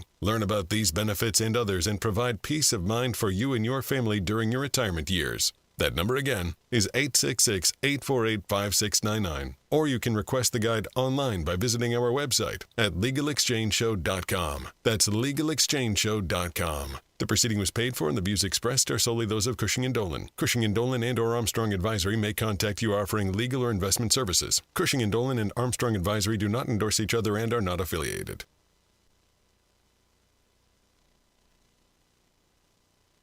Text us 617-362-1385 with your comments and questions about today's show, and let us know what you think about the stories we're covering. This is the Financial Exchange Radio Network. Trivia brought to you by Applebee's. Take your friends or family to any area Applebee's and enjoy half-price late-night appetizers after 9 p.m., including boneless wings, spinach and artichoke dip, and warm pretzels dipped in beer cheese. And don't forget to join Club Applebee's to enjoy exclusive deals and specials. You'll get a free appetizer just for signing up. Now, that's eating good in the neighborhood. Void where prohibited. Dine in only. Another day of candy trivia here on the show up until, or through Halloween, I should say. Former NFL running back Marshawn Lynch was famously nicknamed Beast Mode. Lynch had a strange habit, however, of eating his favorite candy during games. Trivia question today, which candy did Marshawn Lynch eat during NFL games? Once again, which candy did Marshawn Lynch eat during NFL games? Be the sixth person today to text us at 617-362-1385 with the correct answer. You know, win a Financial Exchange Show t-shirt, brand new by the way, and be registered to win a $100 gift card to Applebee's. Be sure to include the keyword Applebee's in your text, and we'll give away that Applebee's gift card on Friday's show. 617-362-1385, and the sixth correct response will be our winner. See complete contest rules at financialexchangeshow.com. Tucker, you better be prepared to cut our mics because you just know someone down here in Hyannis is going to scream the answer out. I probably would. I got a delay button, so it's fine. I'll use Can you repeat the question? No, move on. Go. Okay. Let's talk a little bit about inflation. Okay. Great piece from the Wall Street Journal. No. I actually think it's a good piece because I do think there's something here. It's titled, Inflation is Cooled, but Americans are Still Seething Over Prices. The seething is probably a little bit dramatic, but the premise is pretty straightforward. Hey, prices went up really rapidly during 2021 through 2023, And we're still dealing with the psychological toll from this. And quite honestly, I think it's more than this in that, look, if you ask Americans, we've seen all the polling now, where if you ask Americans how they feel about the economy, they're kind of like, it's not great. If you ask them how they feel about themselves, they say everything's like pretty good, but they say the economy as a whole isn't great. A lot of this, I think, is just like the self-preservation instinct, and that we always say we're okay. Like, even if you look at the financial crisis when the polling got really bad on the economy, there was almost no change in how people rated their own situations. Yeah. So I think like we just respond, yeah, I'm fine. I'll be okay. But especially around here. It's true. Tough Yankees. You can have tears pouring from your eyes. How you doing? Just fine. Great. All my dogs just died, but I'll make it. Yeah. You know. Yeah. But in any case, if you look at the last 4 years, they've all been hard economically for different reasons. Like 2020, I don't even have to really go there. It was just like high unemployment, the economy stopped, your supply chain issues, yada, like just everything was a mess. 2021, hey, you're trying to reopen all this stuff and like you can't hire enough workers, you do have delays on all kinds of things, prices start going up, it's a real mess too. 2022, hey, prices are going up, 9-10% a year based on CPI data. Like it's really hot inflation. 2023, inflation's still hot, and finally by the end of 23, the economy's starting to get back to normal, but still hotter than expected, hotter than normal inflation. This year, 2024, has been the first year that I think you could point to where you're like, yeah, it might not be perfect, but things are, really quite good right now in terms of where they stand. But psychologically, Mike, people don't think about year over year, Chuck. No, you're missing my point. My point is we've been through 4 really hard years. We all just feel a little bit beat up from that. And we've been like beaten by completely different things. It's like, oh, good, I finally got a handle on, when that store is going to be open. And then, hey, now everything's backlogged, now that they're finally open. Okay, they finally have things in stock, but the price is up 10% from where it was before. I never got my bathroom mirrors, by You the way. never got your bathroom mirrors. So never happened. I think the point that I'm trying to make is, hey, we've been through a lot in the last 4 years, and that doesn't just go away overnight. Like, we don't just wake up and say, yeah, everything's great now. It takes us a little bit of time to get over that, quite honestly. Yeah, look, in the aggregate, according to the government's own CPI data for September of 2024, prices are up a full 22.7% from September of 2019. That is painful. My only complaint about the story that we covered is not that it was a bad story. It's merely that it's been written every single day since 2024 started. Literally, this exact story from the Wall Street Journal, the title of which is "Inflation has cooled, but Americans are still seething over prices," I do feel has been covered by every major news publication every single week since January 2024, and I'm just a little bit sick of the headline. I think it's true. I agree. Nothing about it is false. I think it's going to vastly influence how people vote this year. It's vastly influencing questions about how people feel about the economy. I don't disagree with any of the points it makes. I just don't think it's a terribly useful article in October of 2024 when we know this. More interesting question. Everything that's being written about inflation seems to be indicating or predicting that it is completely dead. And we ourselves have said for this point in time, inflation is not the narrative. It's dead for right now. We don't have to worry about it. What are the scenarios where it can be a concern again? My argument would be there's almost no chance that we get back to what we were dealing with in 2022 because we had a very unique combination of supply chain disasters due to COVID shutdowns plus stimulus. I don't think there's a circumstance in the next few years where we get that combination of both of those two forces at the same time. But could you get one of them? I think so. Well, outside of, one-off geopolitical events and things like that, I don't think there's any way that you get back there. I'm more focused on the stimulus part. If you get the massive tax cuts that are being discussed, then you've got a lot more cash in people's pockets. If you Even there, it's a fraction of the size. Yeah. I mean, like, you talk about the projections that you're seeing from the CBO, and you're seeing, like, okay, the deficit would expand by, $4 to $7 trillion over a 10-year period. Yep. We did $4 trillion in a year. Yeah. You know, like you're talking quite literally an order of magnitude smaller. So I don't have concerns that we're heading back there. Look, if you get something weird happening with Iran and oil prices, double, okay, yeah, you've got some transitory energy-related inflation, and it goes away as soon as the situation is resolved. Yep. If you have something related to, China in Taiwan, yeah, it's probably a bigger, longer-term problem because you can't just, build chip foundries very easily. No. It's kind of, well, I'm trying to in my basement. It's not going well.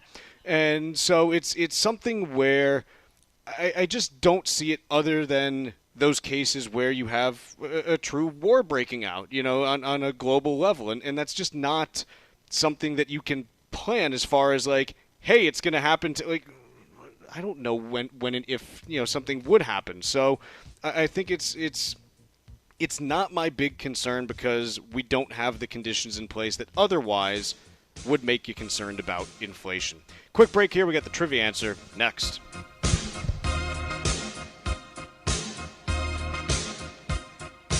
Bringing the latest financial news straight to your radio every day. It's the Financial Exchange on the Financial Exchange Radio Network. Heads up, athletes, coaches, and parents. Play for life, not just points. Hypertrophic cardiomyopathy, or HCM, is the leading cause of sudden cardiac death, especially in black athletes in sports like football or basketball. If you feel shortness of breath, chest pain, and fatigue, or have a family history of HCM, talk to your doctor. Don't let HCM bench you for good. Learn how to stay in the game at heart.org/HCM student athlete. Your heart, your health, your move. Let's talk LDL. AKA bad cholesterol. The higher your LDL cholesterol, the higher your risk of a heart attack or stroke. Your health matters. Know your number. Talk to your doctor and get your cholesterol checked. And learn how to help lower your LDL bad cholesterol.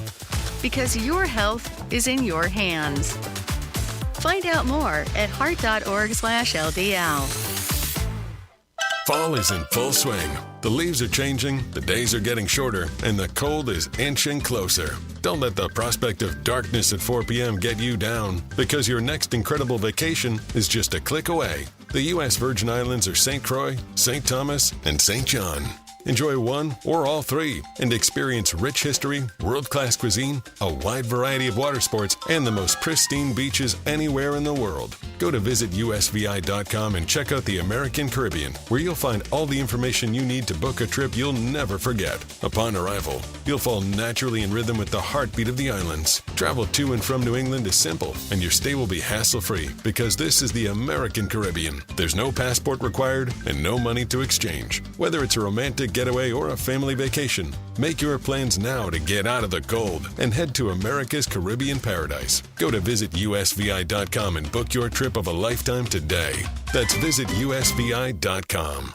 Hi, it's Chuck and Mike from the Armstrong Advisory Group, and we have a guide available this month titled Social Security and Taxes. Mike, when we talk about incorporating a Social Security strategy into a financial plan, what are some of the considerations? Well, the consideration that everyone likes to focus on, and for good reason, is, hey, how do I maximize my benefits over my lifetime? If I live to a certain age, when's the best time for me to claim Social Security? Because obviously you have a wide range. You can start as early as 62, as late as age 70.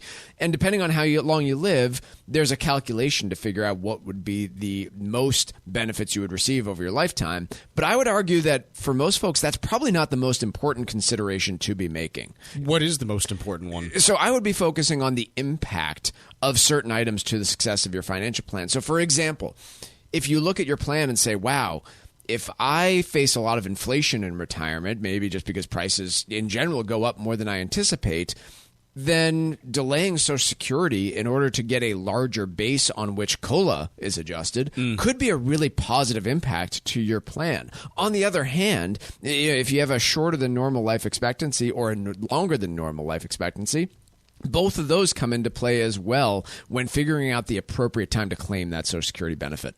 Our guide this month is titled Social Security and Taxes, and the number to call to request it is 800-333-3675. 800-393-4001.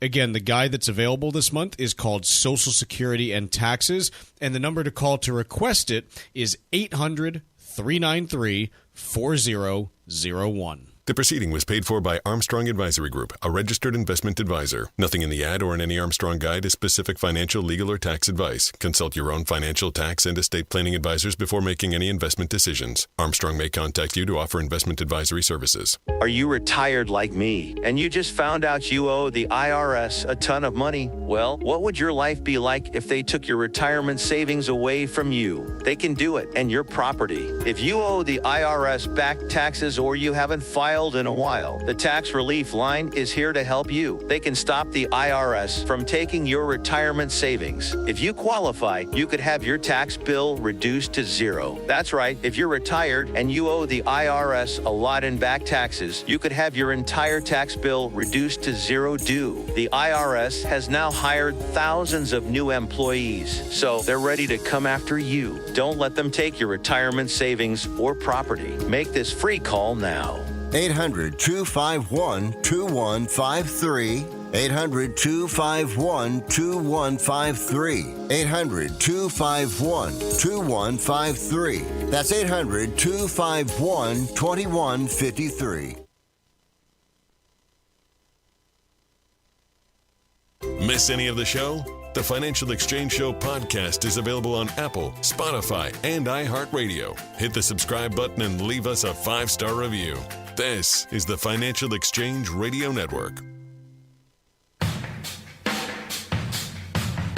Trivia question today was, which candy did Marshawn Lynch eat during NFL games? That would be Skittles, and he parlayed his love of Skittles into a multi-million-dollar endorsement deal with the company. Bob from Dorchester, Mass. was our winner today, taking home a Financial Exchange Show t-shirt. Bob's also registered to win a $100 gift card to Applebee's, which we'll give away tomorrow. And trivia is brought to you by Applebee's. Enjoy half-price late-night appetizers after 9 p.m. and join Club Applebee's. To enjoy exclusive deals and specials, you'll get a free appetizer just for signing up. Now that's eating good in the neighborhood. Void where prohibited. Dine-in only. Mike, let's talk a little bit about this story from the New York Times. It is about Kroger and Walmart moving to utilize digital price labels in their stores. So right now, if you're walking down the aisle in the supermarket and you say, hey, the Cheerios are $5.79 a box, okay, that's on a little plastic thing that, right now they have to manually move in and out and blah, blah, blah. Sure. Walmart and Kroger saying, hey, we found an easier way to do this. We basically put a little, digital screen there that's very low energy, and we can, send a signal to update the price based on what we're seeing out there. So if the oranges are starting to get a little bit old, hey, cut them by 10 cents an ounce and see if you can get them moving off the shelf. Yeah, and there are... Obviously, I think everyone can imagine some potential abuses of this, such as hurricanes rolling through, so jack up water bottles by 75%. Or you can even imagine things that I'm not worried about that at Walmart or Kroger. I'm not either. Like they don't price gouge like that. So, I mean, first things first, this is, in my mind, inevitable, right? It saves these companies a boatload of money by not needing to send somebody down the aisle with a price gun and update the price tags on everything. It does bring up the possibility of very timely changes in prices that I think has some people nervous. And my answer is, I guess, too bad. I mean, prosecute them if it's something like I just described of price gouging, which is pretty much illegal in every state when there's an emergency going on. But, the things that will probably be more common with this type of thing that is just not really feasible today. Yeah, you've got a bunch of avocados that are about to start going bad, or those bagged salads with, expiration dates on them. You can quickly update the pricing and also put like a banner at the front of your store immediately, bringing people's attention to them with a digital banner and discounting those items. The, other stuff that you can see happening, though, would be, the weather forecast changed and, we're having an unseasonably warm week here in New England, for example. So does Kroger and Walmart bump up the price of summer-like items, sodas and beer and grillables? Probably. But they probably already do. They probably would anyway. It's just easier for them now. You know what I would love in terms of like the food spoilage side of things? No, I don't know. I would love to get text alerts when they have stuff that's going to go bad the next day. You're such a cheapskate. Hey, these avocados are really freaking ripe. You want to make guac? Come get them right now. They're half off. Yeah. Like I think something like that would be great. And look, you could set them for, the stuff that you want. Like, I don't need an update that, I'm not really an eggplant person. It's fine when it's, fried in a bunch of batter. But other than that, it's kind of like, what are you? Like, why do we have it? I don't need that. But, yeah, like, hey, we're doing 2-for-1 cheeses because the cheese is going to go bad tomorrow. Chuck would be in there loading. Sign me up. I'll have a party tonight. Like, let's do it.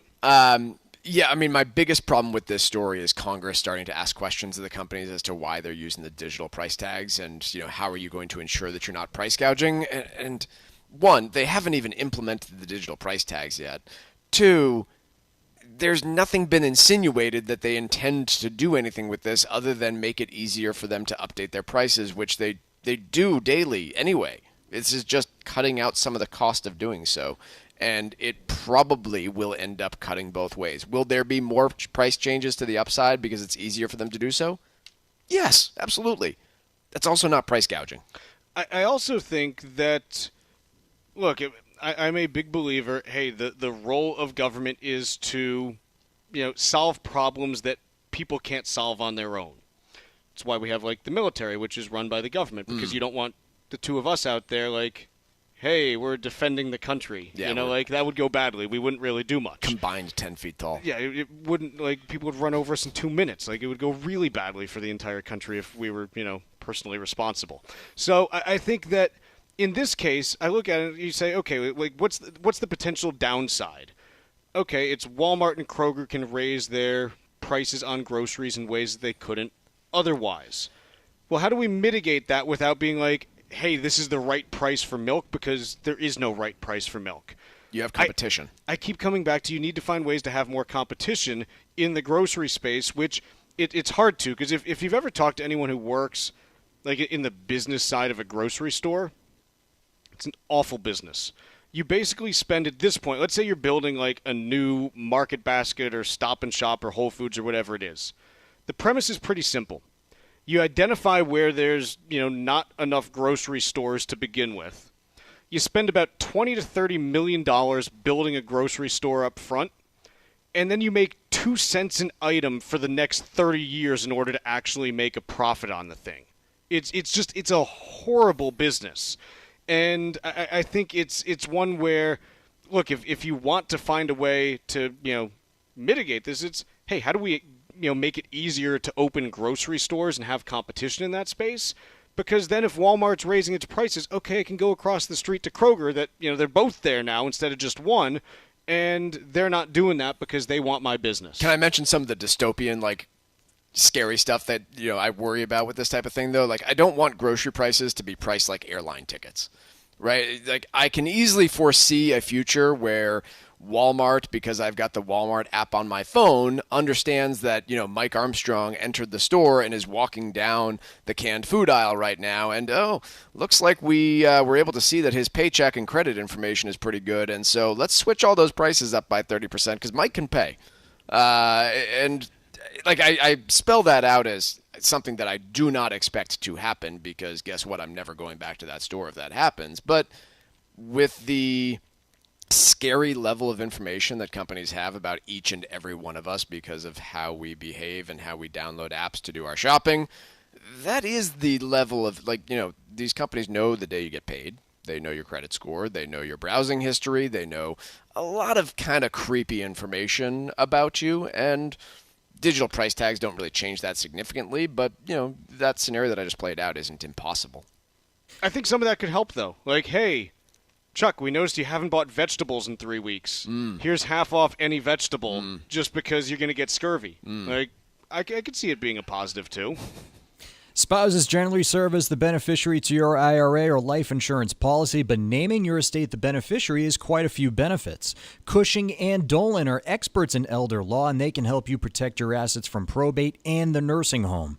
By naming your estate as a beneficiary, you can avoid the probate process, lessen the chance of creating any income tax issues on your RMDs, and enjoy enhanced estate tax reduction. Call Cushing and Dolan right now by calling 866-848-5699 and ask for their brand new guide called Why Name Your Estate an IRA Beneficiary. Learn about these benefits and others and provide peace of mind for you and your family during your retirement years. The number again is 866-848-5699, or you can request the guide from their website, legalexchangeshow.com. The proceeding was paid for, and the views expressed are solely those of Cushing and Dolan. Cushing and Dolan and/or Armstrong Advisory may contact you offering legal or investment services. Cushing and Armstrong do not endorse each other and are not affiliated. Mike, let's talk a little bit about the existing home sales data that we have so far this year. Through September of this year, we have seen 3.07 million home sales in the United States. This puts us on track for a full year total that would be around 3.8, 3.9 million, which would be the worst year in total home sales since 1995. That's 29 years ago for those of you doing the math at home. Do you know how many more people are living in the United States today compared to 1995? If I had to guess, 60 million. 78. That was okay. Yeah, pretty close. 78 million more people living in the United States, and we have the same volume of home sales as we did in 1995. That is... well, I mean, nobody's surprised looking around the room. Like, there's no homes for sale. I understand all of that. But what's just fascinating is that we've still had a reasonable level of economic activity going on without these home sales. Well, this is the piece that is kind of interesting to me is, look, normally, like pre-2022 when rates started rising, you were typically seeing about 5.25 to 5.5 million units a year selling. So you've got, including last year where you ended up with, about 4 million. So you've got, kind of a home purchase deficit of like 2 to 3 million units right now. There are a lot of people that otherwise would have normally moved the last couple of years is what I'm getting at. And this is why, look, even if you do think a recession is coming, I tend to be of the view that it might be pretty mild and might be pretty short simply because, hey, the second that rates sniff out a recession coming and the 10-year Treasury goes to 3.2 and the 30-year mortgage goes to 5.5, well, how many people come off the sidelines at that point and say, hey, I can list my home because rates are lower and I don't have to worry about, going from a 4% mortgage to an 8% mortgage or to a 7%. And how many people say, hey, I can now finally buy a place at 5.5% rates, and what kind of activity do we get coming out of that? So I think it's kind of an interesting dynamic where because there's been such little activity for the last couple of years in housing, there's so many people that want to move right now and haven't been able to, that once finally, free of high interest rates, I just think that you get properties going left and right, and I think that's the natural counterbalance to any kind of recession we see. While I agree, what sort of certainty do you have that mortgage rates get back down to 5.5 anytime in the next 2 years? If there's a recession, I feel pretty confident about it. Yeah, I do too. I have no reliable way of predicting whether or not we'll have a recession in the next 2 years, and if we don't, then I'm not so certain we'll get there. Then there's just more people to buy when the recession eventually hits. Guess so. I'm sticking with it.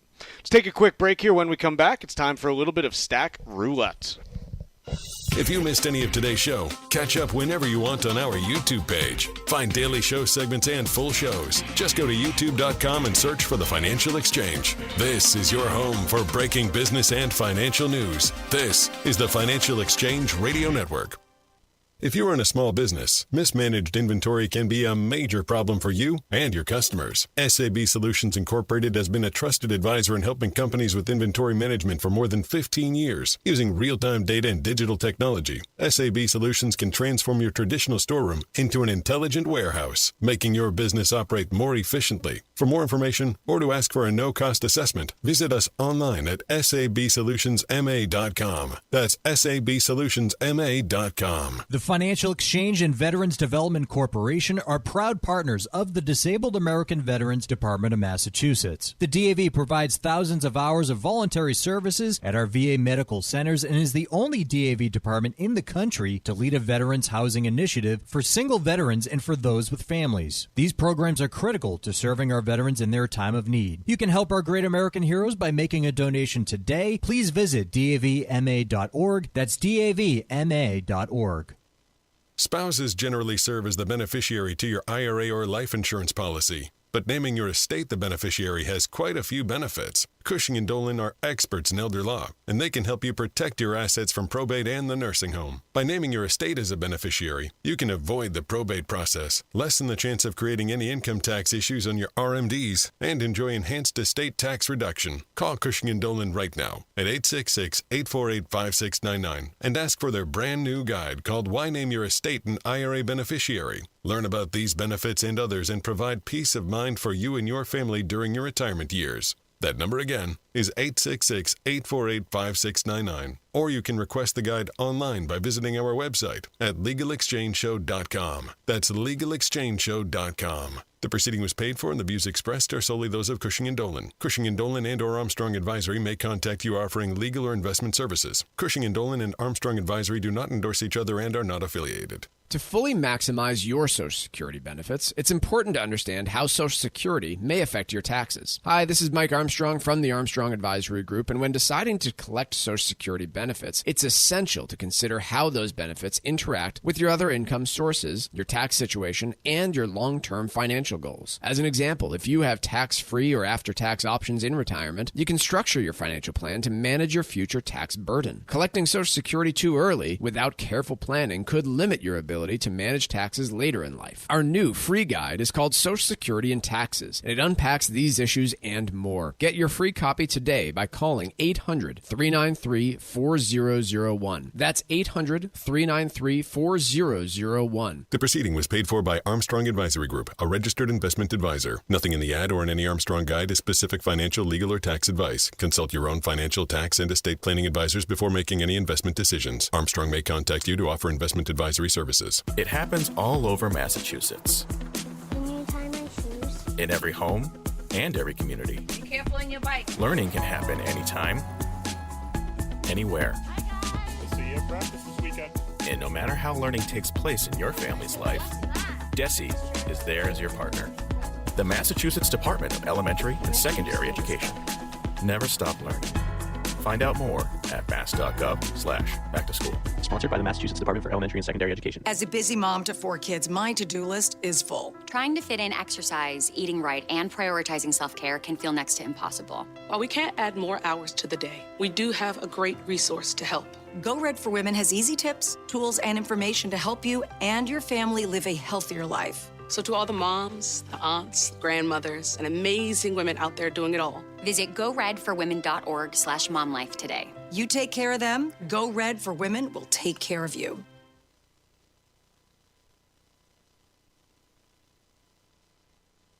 The Financial Exchange streams live on YouTube. Like our page and stay up to date on breaking business news all morning long. This is the Financial Exchange Radio Network.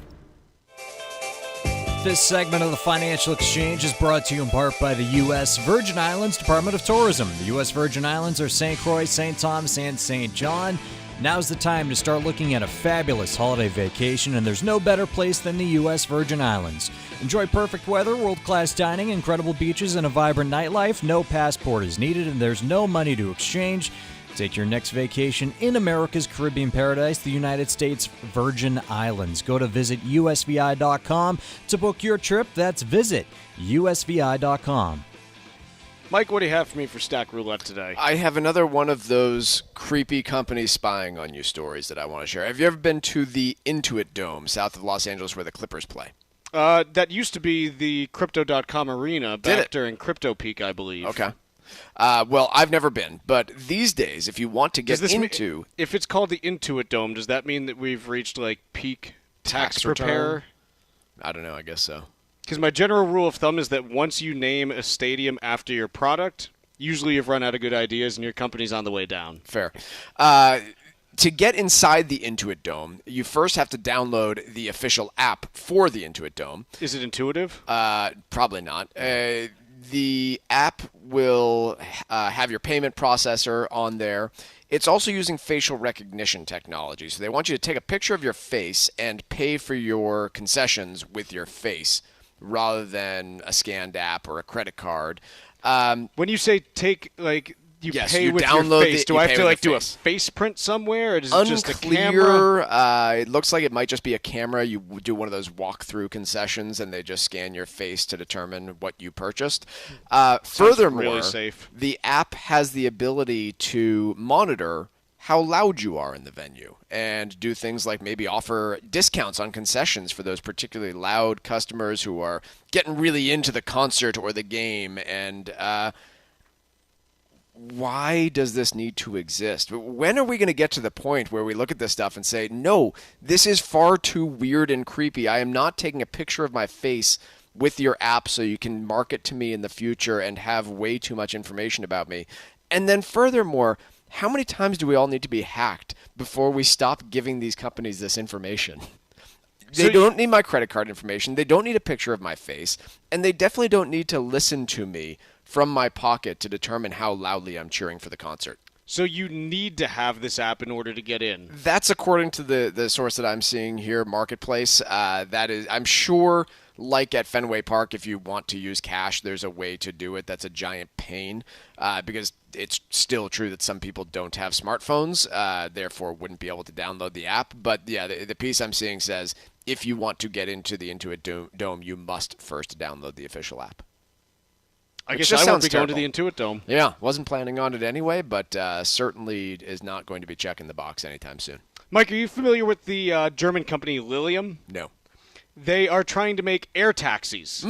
How's that going for them? Badly. The shares are down 53% today after filing that they believe that their two subsidiaries are going to have to file for insolvency under German law. So I know that we all want to be, the Jetsons zipping around in the air because, hey, that'll help us avoid the traffic. But, hey, they don't tell you that once everyone's zipping around in the air, you're with the traffic then. And beyond that, look. Did anybody think it was going to be cheap to build mini planes? Well, look, that's a whole different thing. I'm just looking at, the basic blocking and tackling before we get to the cost. What happens when you have an accident in the sky? You fall. Yeah. Yeah. Right now, we're on the ground, and we still have 50,000 people a year dying in traffic deaths. Sure. Hey, let's just put all those people up in the sky and see what happens. On top of that... Again, it worked for the Jetsons. I'm sure we can figure it out. Which was a documentary, admittedly. But I think the thing here, there's a bunch of these companies, and ultimately, look, if it were cheap to fly people from point A to point B using, some kind of small aircraft that's built to do so, we'd all be taking helicopters to work. Yeah. It's just not going to work. Well, no, it will. Yeah, fine, for the guy who owns, the guy who owns the Intuit Dome. Again, if you can afford to take a helicopter from one part of Manhattan to another, then you'll be able to afford this too. But anyone trying to sell it as how we're all going to get around in the future, I think might be missing the ball a little bit. Who was the company that was partnering with Blade, the helicopter company, to offer rewards onto them? Was it JetBlue or Uber or someone like that? Just misguided. Someone like that. Do you know where most of Blade's business comes from, actually? No. It's from, basically shipping organs and stuff. It's medical. Well, you have to get it there quickly. Yeah, so if you actually look at, the high-end growth for Blade, it's not taking people from one side of New York to the other, but rather it's hey, no, we're doing really important medical work carrying organs and stuff like that, which is kind of cool and a really good company, actually. Fine. Use case. Yeah. Good. Exactly. Not, hey, I've got to go 3 blocks. Let me call the helicopter. Yeah. Not really what you want to see. Stocks are mixed as we head towards the top of the hour. The S&P is flat. The Dow is down 234. The NASDAQ is up 69. We're done for the day. Thank you to everyone who turned out in Hyannis today with us. And we will see y'all tomorrow on The Financial